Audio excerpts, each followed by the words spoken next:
Assalamualaikum warahmatullahi wabarakatuh. Jumpa lagi dengan saya Rian, PHRS. Teman-teman, dalam kesempatan video kali ini saya ingin menampilkan satu video yang luar biasa. Saya ini kalau melihat beliau ya, ini udah kagumnya, Masya Allah. Masih muda, alim, lurus lagi, istiqomah gitu. Jadi kalau kita mencari orang yang alim mungkin banyak, tapi kalau istiqomah di jalan Allah itu agak repot sekarang. Jadi kebanyakan orang sekarang ya punya kepintaran dimanfaatkan untuk kepentingan syahwatnya, baik kepentingan kedudukan maupun kepentingan yang lain. Tapi ini Gus Wafi, Masya Allah, luar biasa. Memang di bulan Sidogiri memang luar biasa ya. Saya itu kagum loh sama Sidogiri, itu keren. Pondok pesantren yang Masya Allah sangat produktif. Pesantren yang sangat produktif, sering menerbitkan kitab-kitab yang dibuat oleh pondok pesantren itu sendiri. Buku-buku, misalnya ada aliran sesat, Sidogiri langsung garcep buat buku untuk bukan menandingi ya sebenarnya, menjawab agar umat ini memang tidak terpengaruh oleh aliran-aliran sesat. Masya Allah, Gus Wafi ini luar biasa. Nah, dalam kesempatan video itu, Gus Wafi itu bercerita pengalamannya ketika debat dengan kelompoknya Imaduddin Usman Al-Bantani. Jadi,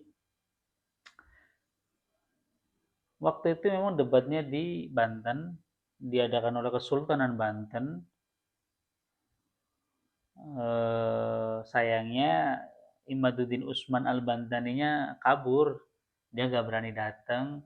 Lalu dia mengutus yang sering disebut Sayyid Mudakori, tapi ya begitu memang kualitasnya.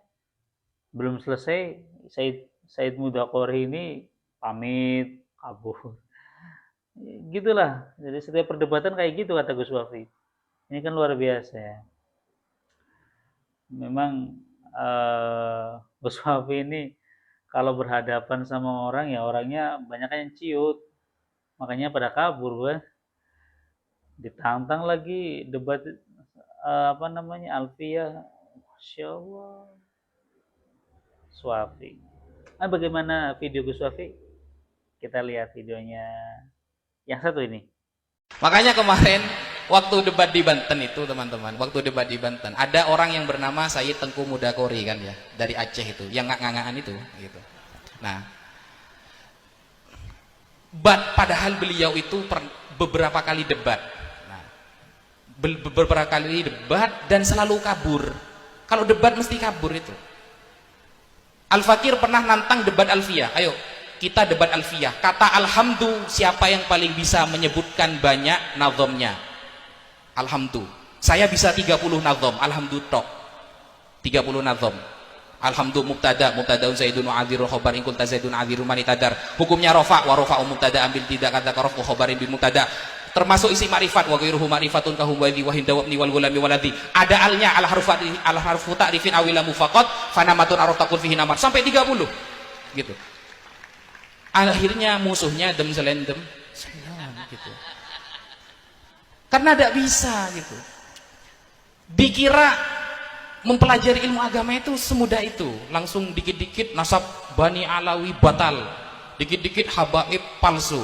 Ya, saya harus berdebat dengan Robito Alawiyah. Tidak usah Robito, cukup santri Sidogiri, cukup santri Sidogiri. Tidak usah Robito ketegian Robito, kenangnya orang alim Robito itu, orang-orang alim di sana. Ternyata ketika Al-Fakir jauh-jauh dari Probolinggo ke Banten, malah yang bernama Kiai Imaduddin buru ke Jakarta, kawan. Bila Kentaren buru ke Bandung, terus buru tok. Nah, itu namanya orang-orang yang tidak mau yang tidak mau menampakkan kebenaran. Karena dari awal sudah salah. Sama seperti Maulid Nabi. Kalau kita teliti, orang-orang yang membatalkan nasabah Alawi ini rata-rata orang Wahabi. Di Google, tulisan artikel yang membatalkan nasabah Alawi, para habaib, itu semuanya orang-orang Wahabi. Wahabi itu dalilnya seperti itu. Maulid Nabi bid'ah, tidak disebutkan dalam Al-Quran dan hadis. Kalau tidak disebutkan berarti bid'ah. Sama, nasabah Alawi tidak disebutkan di kitab sezaman, berarti bid'ah. Gitu. Itu argumen Wahabi dari dulu seperti itu.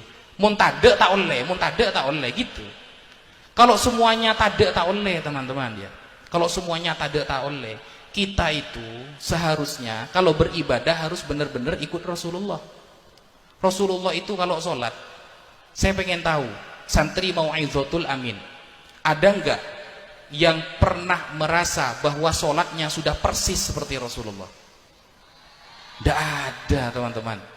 Persis lah, buru makmumah, buru kawan. Sholat taraweh, ya. Sholat taraweh itu kalau kita lihat di Mekah bacanya satu juz,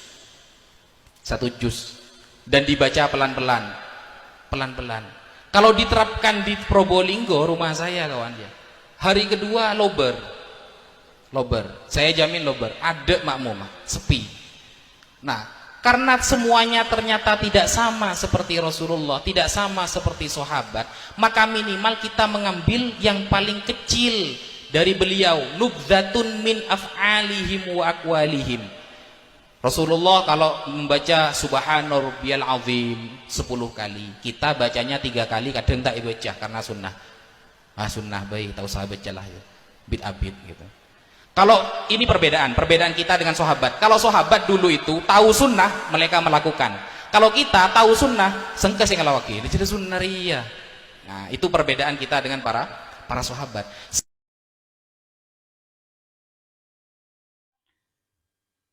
Bagaimana teman-teman? Sudah dilihat videonya? Ya begitulah. Ini Jebron Sidogiri memang Masya Allah ya. Saya selalu memuji Sidogiri, memang luar biasa Sidogiri ini.